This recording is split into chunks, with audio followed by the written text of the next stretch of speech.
लोकसभा निवडणुकीच्या उद्याच्या मतमोजणीसाठी प्रशासन सज्ज, देशासह साऱ्या जगाचं निकालाकडे लक्ष। राज्यातही मतमोजणीसाठी यंत्रणा सज्ज, 48 मतदारसंघातल्या मतमोजणी केंद्रांवरती 14,507 अधिकारी आणि कर्मचारी नियुक्त, चोख बंदोबस्त तैनात। यंदाच्या लोकसभा निवडणुकीत 64 कोटीहून अधिक मतदारांनी मतदानाचा हक्क बजावला, नवा विश्वविक्रम झाल्याची केंद्रीय निवडणूक आयोगाची पत्रकार परिषदेत माहिती।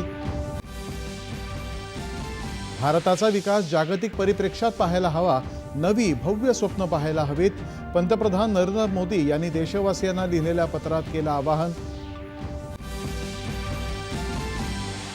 मतदानोत्तर चाचणीच्या अंदाजांचे शेअर बाजारामध्ये सकारात्मक पडसाद, निफ्टीसह मुंबई शेअर बाजाराच्या निर्देशांकात उसळी।